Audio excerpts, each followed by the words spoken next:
The Diamon, the Sutra, chapter 26. The Dharma body has no marks. Subhuti, what do you think? Can one contemplate the Tathagata by means of the 32 marks? Subhuti said, so it is, world-honored one. One can contemplate the Tathagata by means of the 32 marks. The Buddha said, Subhuti, if one could contemplate the Tathagata by means of the 32 marks, then a sagely wheel-turning king would be a Tathagata. Subhuti said to the Buddha, world-honored one, as I understand what the Buddha has said, one should not contemplate the Tathagata by means of the 32 marks.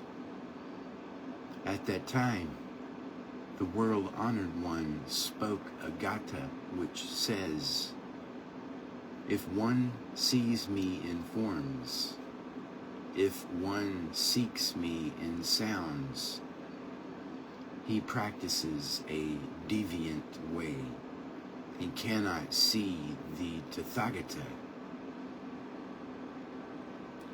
Sakyamuni Buddha asked Subhuti, can one contemplate the Tathagata merely by means of the 32 marks?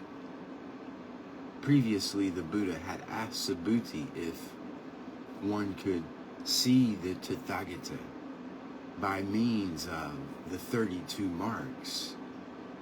Then, at this point, he asked if one could contemplate the Tathagata by means of them. Seeing is a function of the eyes, whereas contemplation is a function of the mind. Subhuti was entangled in that distinction, and so he replied, yes, one can contemplate the Tathagata's Dharma body by means of the 32 marks.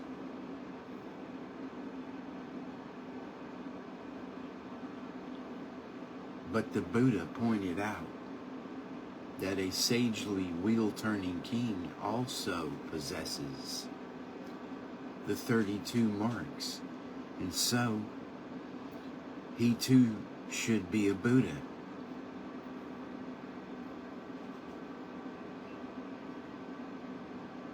Actually, a wheel-turning king's 32 marks are slightly less distinct than a Buddha's. People with the 5 eyes and 6 spiritual penetrations can distinguish the difference.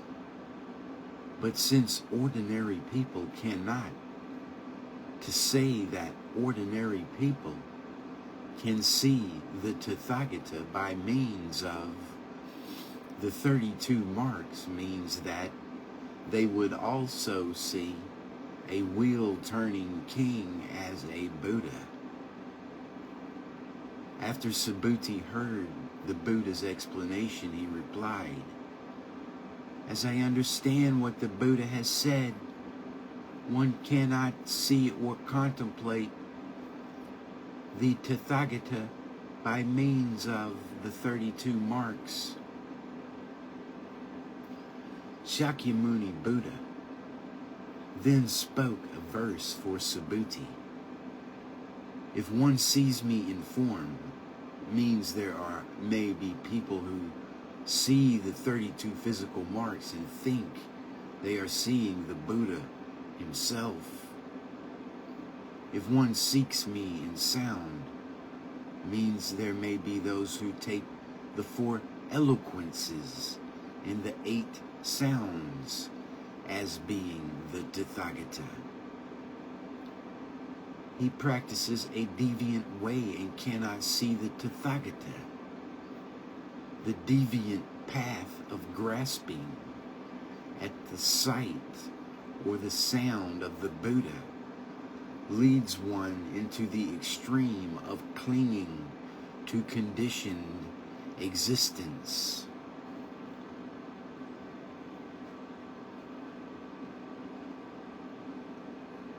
When one is not in accord with the middle way, one cannot see the Tathagata. The Avatamsaka Sutra says, response and transformations are not the true Buddha. The 32 marks belong to the response and transformation bodies, and certainly not to the Buddha's Dharma body. One who holds to annihilationism views everything as doomed to extinction. One who holds to permanence views everything as eternal. Both views are biased and not the middle way. If one seeks the Tathagata's Dharma body by some path other than the middle way, it will be impossible to find it. Once Mahamudgalyayana wanted to see how far the Buddha's voice carried. So he used his spiritual penetrations and went as far east as he could. He passed through thousands of thousands of millions of Buddha lands, 70,000 times farther than a rocket can go in space. But even when he had traveled that great distance, the Buddha's voice was still as clear as if he were speaking Dharma right in Mahamudgalyayana's ear. This is a case of searching for the Buddha in sound.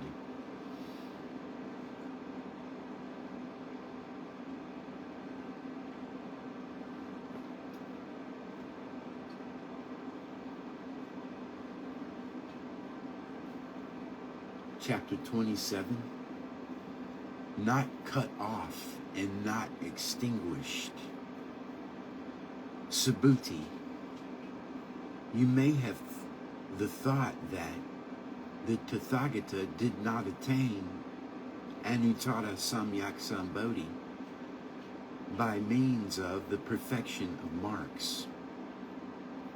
Subhuti, do not think that the Tathagata did not attain Anuttara Samyak Sambodhi by means of the perfection of marks.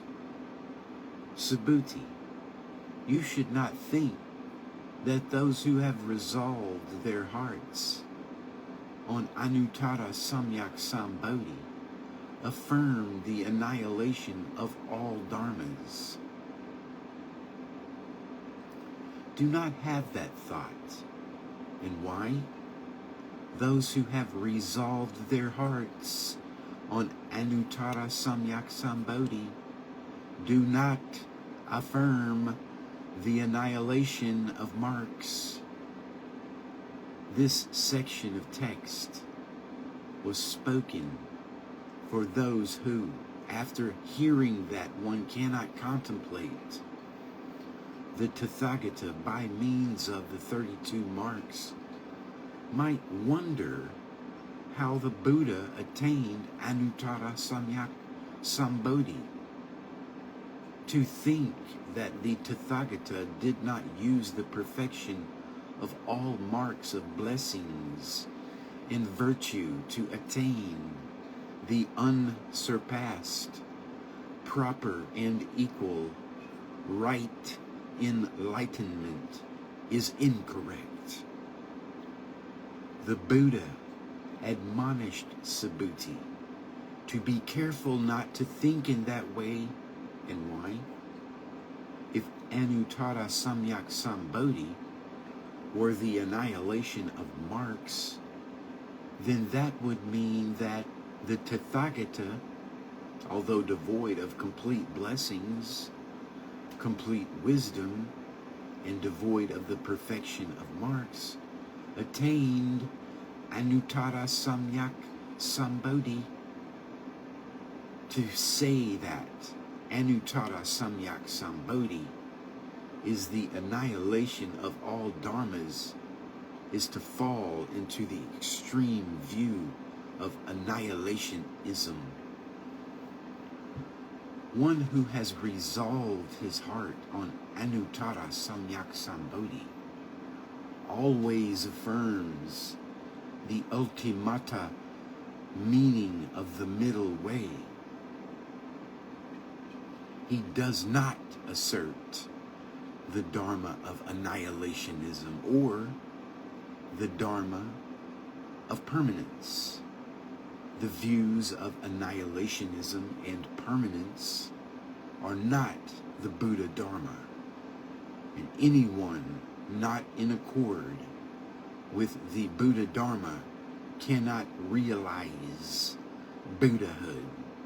So cultivators of the Buddha Dharma should understand the middle way and not maintain extreme views.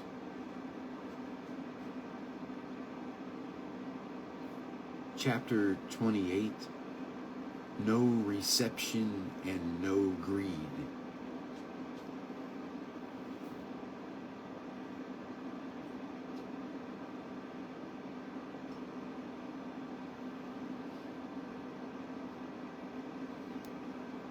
Subhuti.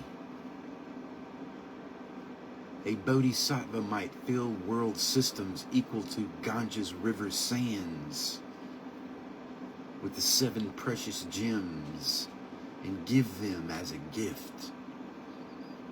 But if another person were to know that all dharmas are devoid of self and accomplish patience, that bodhisattva's merit and virtue would surpass that of the previous bodhisattva. And why? Subhuti. It is because bodhisattvas do not receive blessings and virtue.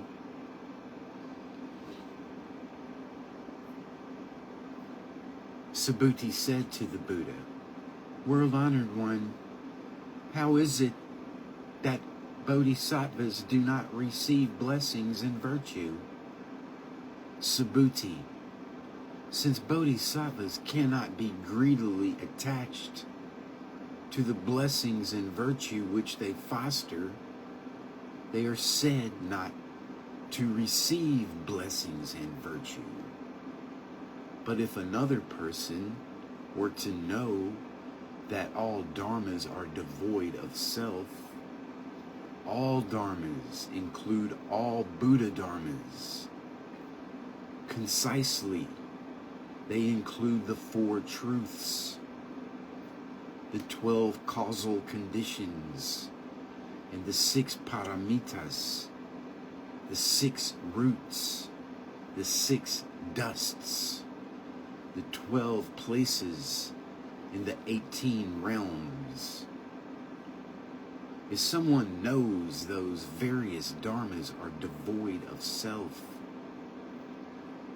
he does not attach to the marks of self or of things, for he knows that both persons and dharmas are devoid of self, with no attachment to self and no attachment to dharmas. The attachment to emptiness also disappears. At that time, he accomplishes the patience of the non-production of dharmas. In certifying to the patience of the non-production of dharmas, one does not see the smallest dharma produced or extinguished throughout the three realms.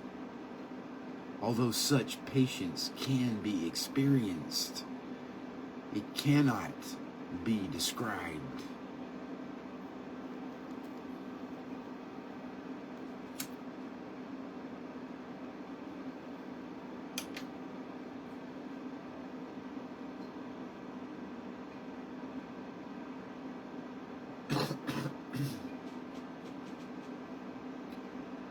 If you do not see even the smallest dharma produced, and do not see even the smallest dharma extinguished, does that mean there are no dharmas? That is correct. Originally, there are no dharmas, but no dharmas still includes all dharmas.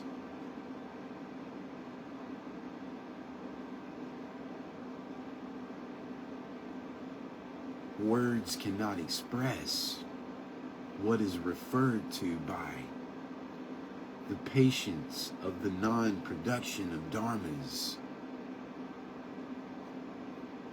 The phrase, to know that all dharmas are devoid of self and accomplish patience, is the most important point made in the Vajra Sutra. Why does a bodhisattva, merely by knowing all dharmas have no self, and by realizing patience, have more merit and virtue than the bodhisattva who gives vast amounts of wealth? It is because bodhisattvas do not receive blessings in virtue.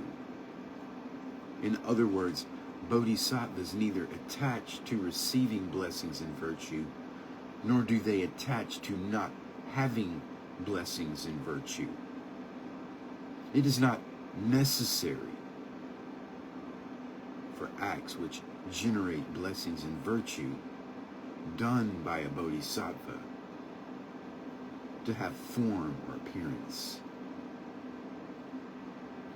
A bodhisattva should not greedily become attached and say, I fostered these blessings, I did that virtuous deed. He should not have such attachments. When a bodhisattva is not attached to anything, what is there to receive or not receive? Basically, there is no reception or absence of reception. So the sutra says, bodhisattvas do not receive blessings.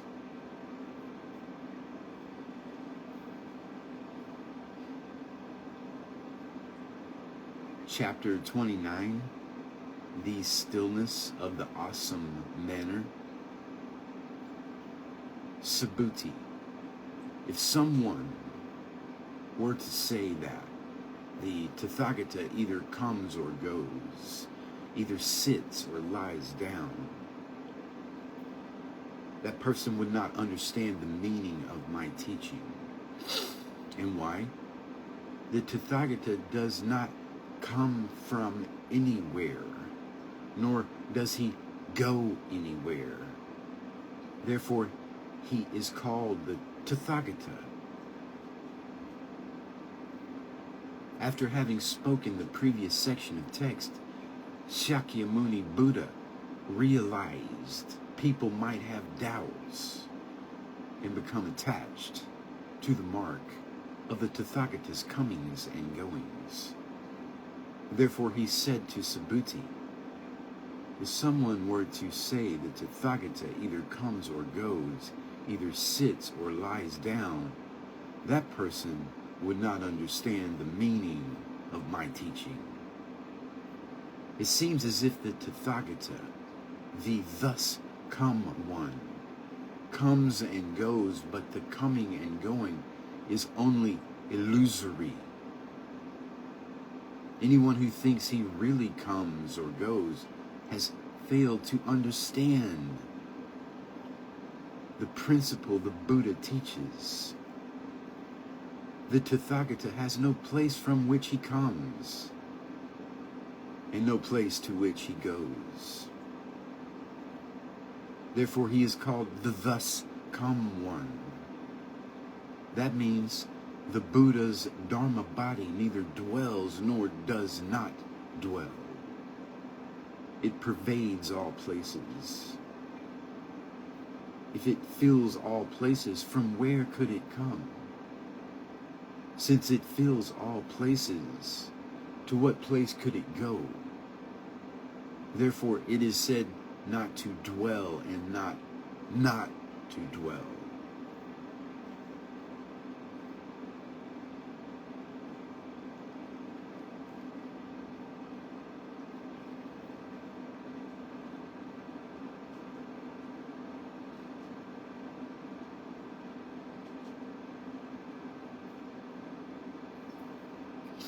If you understand the Buddha Dharma, the mountains, the rivers, and great earth are all the Tathagata's Dharma body. If you do not understand, you see the Tathagata but do not recognize him. If you understand the Buddha Dharma, you can recognize the Buddha without even having seen him.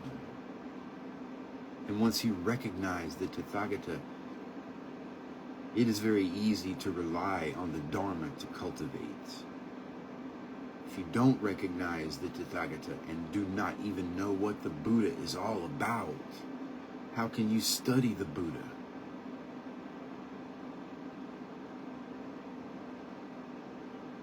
To fail to recognize yet to proceed to study is called the blind leading the blind. If you are blind, you may make a mistake and choose to follow someone who is also blind. Although your leader realizes that he himself is blind, he may want to be followed and so pretends he can see. The two of you then fumble along, running hither and yon,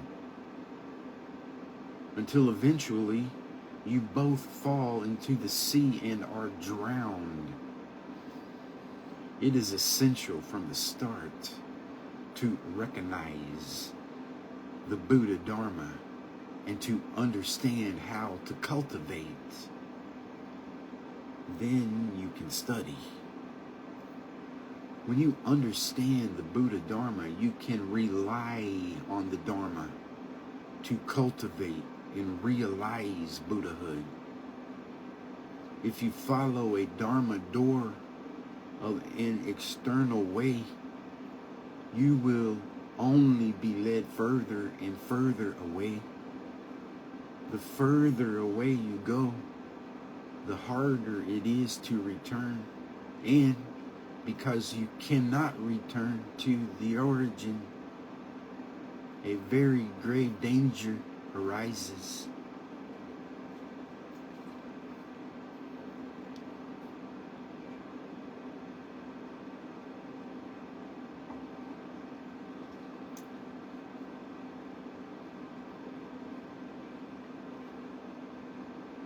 The thus come one does not come or go. Therefore, he is called the Tathagata.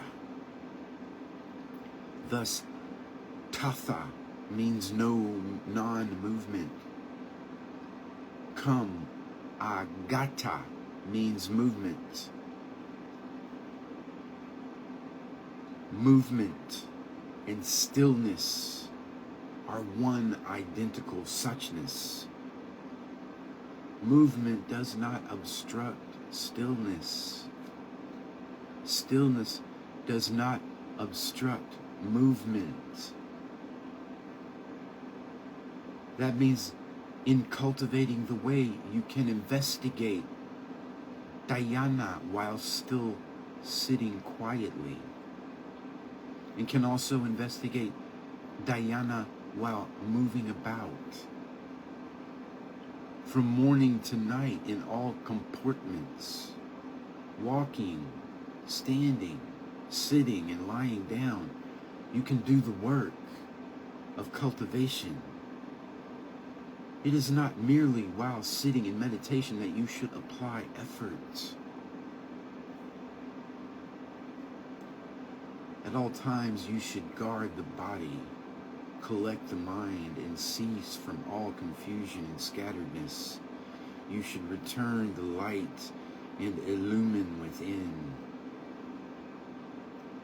Someone may ask, this section of text says the thus come one does not come or go.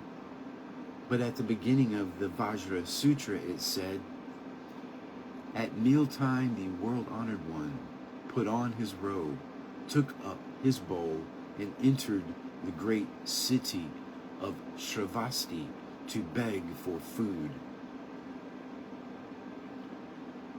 Is that not going?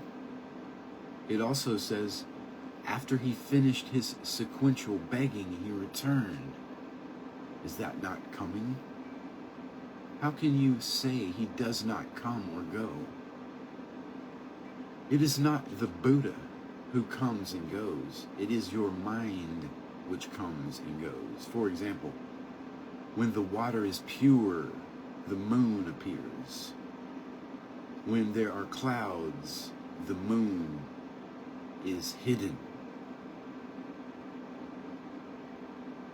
When the moon appears in pure water, has the moon really come to that place? When clouds hide the moon, has the moon really gone away? Also, sometimes when people look at clouds moving through the sky, they see the moon moving and the clouds standing still. Or a boat may move down a river and it appears to some that the two banks are moving and the boat is stationary. Do the banks actually move? No. The Buddha's transformation bodies come and go, but his Dharma body does not. Maitreya Bodhisattva spoke a gatha which says, what comes and goes are the Buddha's transformation bodies. The Tathagata is eternally unmoving. He is neither the same nor different from every place within the Dharma realm. You should know that it is not the Tathagata who comes and goes. It is the discriminations of our eighth consciousness which perceives a coming and going. When the Vajra Sutra tells you not to consider the Buddha as either sitting, lying, coming, or going, it is telling you not to make such distinctions. When you are no longer making discriminations, your wisdom can appear. Your prajna will manifest in direct proportion to the degree you have cast out discriminations. In the minds of most people, there are so many discriminations that they entirely fill the field of the eighth consciousness, which is basically pure, with filth and defilements. Once you are rid of all that garbage, your wisdom will appear.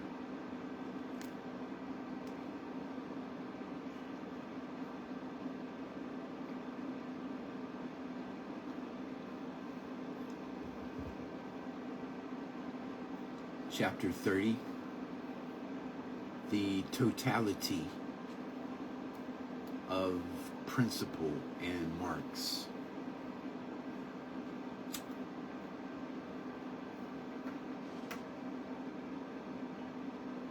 Subhuti. If a good man or a good woman were to pulverize 3,000 great thousand world systems into motes of fine dust, what do you think?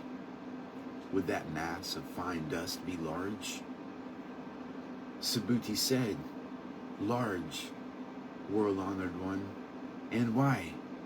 If that mass of fine dust motes actually existed, the Buddha would not speak of it as a mass of fine dust motes. And why? The mass of fine dust motes is spoken of by the Buddha as no mass of fine dust motes. Therefore, it is called a mass of fine dust motes. World-honored one, the 3,000 great thousand world systems are spoken of by the Tathagata as no world systems. Therefore, they are called world systems. And why? If world systems actually existed, then there would be a totality of marks. The totality of marks is spoken of by the Tathagata as no totality of marks. Therefore, it is called a totality of marks.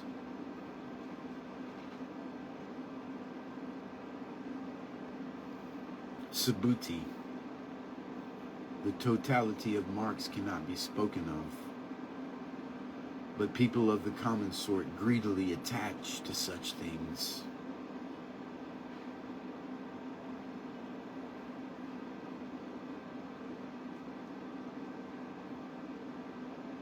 If we traveled by rocket for a great length of time, we would only cover a short distance compared to the extent of 3,000 great thousand world systems.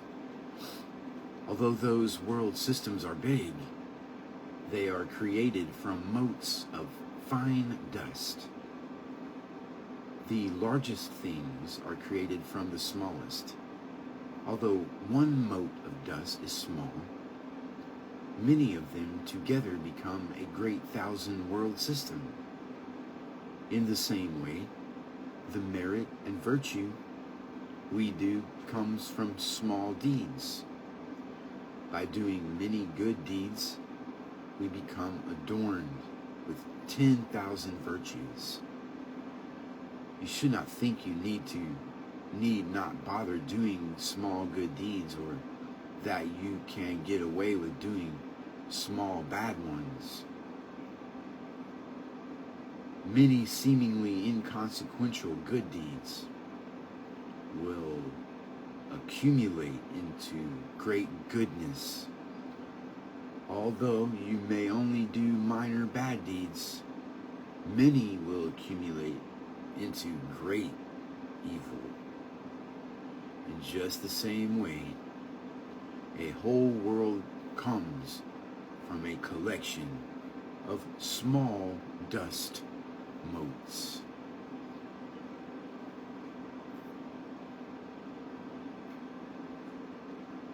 In the Yao Qin period,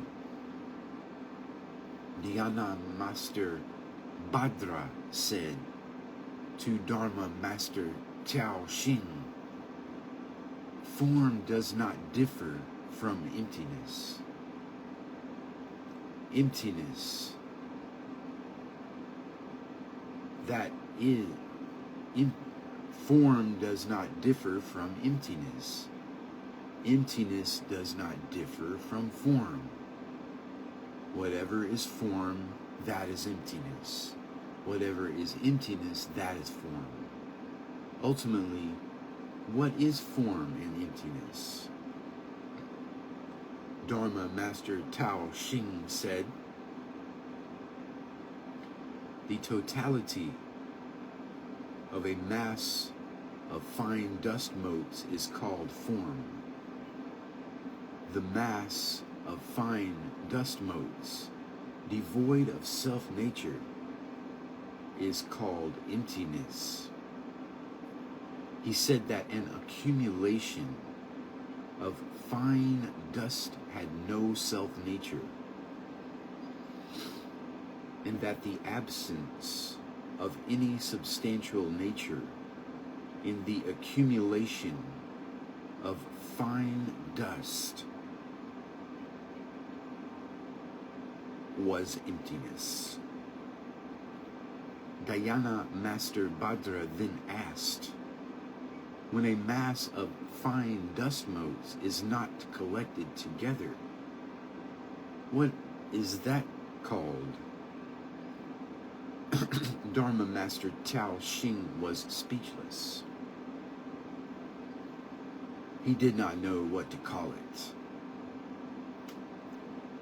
Dhyana Master Bhadra then said,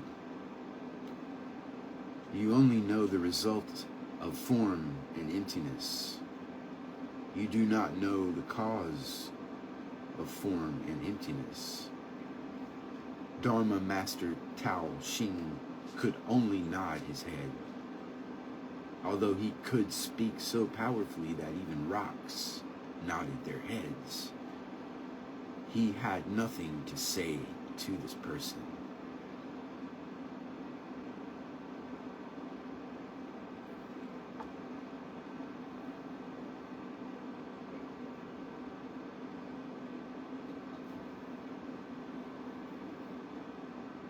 With no other alternative, he humbly asked, Superior Seated One, may I ask what a mass of fine dust motes is called when it is not collected together?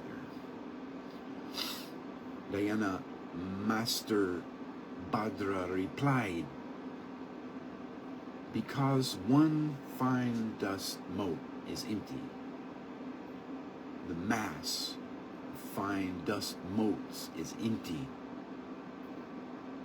He said that one fine dust mote is empty, and so all dust motes are empty. Why? Because many dust motes are created from a single mote of dust. Dhyana Master Bhadra continued, because the mass of fine dust motes is empty, each mote of fine dust is also empty. The masses of dust motes are empty. So certainly one single dust mote must also be empty. In the emptiness of one fine mote of dust, he continued, there is no mass of fine dust motes. It is the emptiness of a mass of fine dust motes. There is not one single fine mote of dust. So there is no emptiness and no form.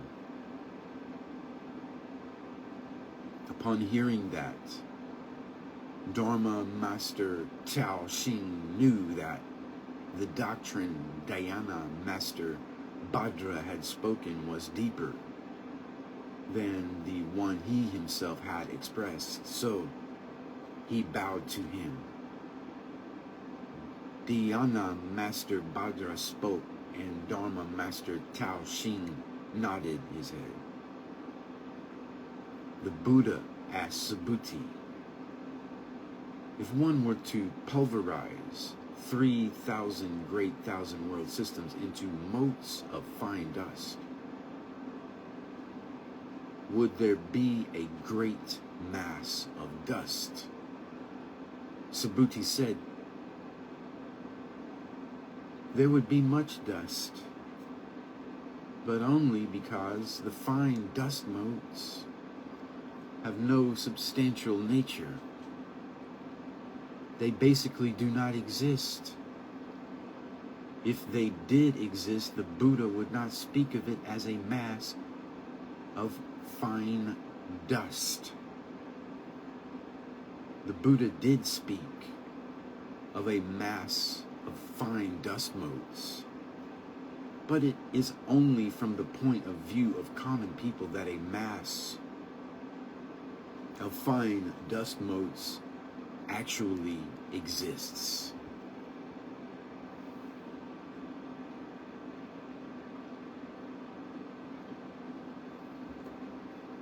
Is no mass of fine dust motes.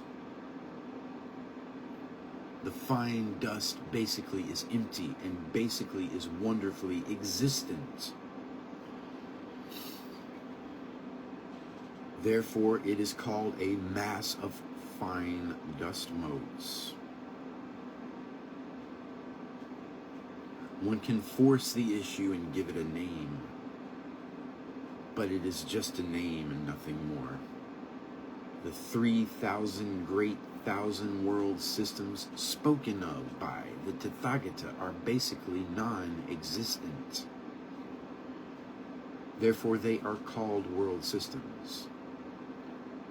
It is merely a false name and nothing more. Why? If world systems actually existed, then there would be a totality of marks. The totality of marks refers to the true nature. If the totality of marks actually existed, then that would mean the true nature actually exists. The totality of marks is spoken of by the Tathagata. The Buddha said, not even the totality of marks, that is, the true nature, has marks. Is no totality of marks. It also has no basic substance. The true nature is fundamentally true, but also has no false substance. Therefore, it is called the totality of marks. That is also forcing a name. Totality of marks, and that is all.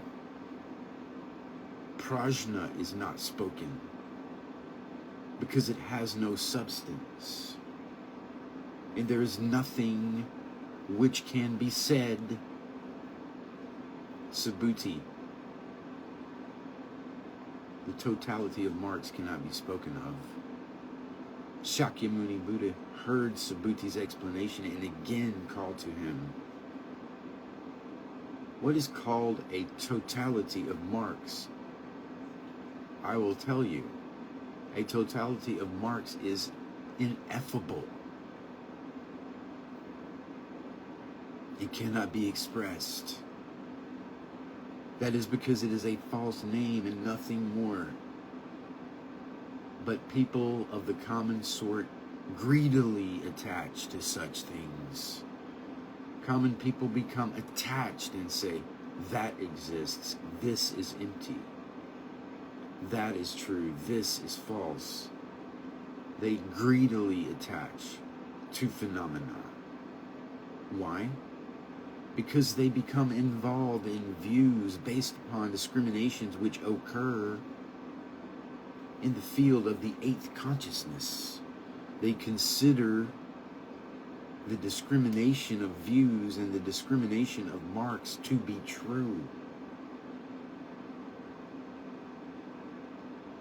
Actually, both kinds of discriminations are empty and false.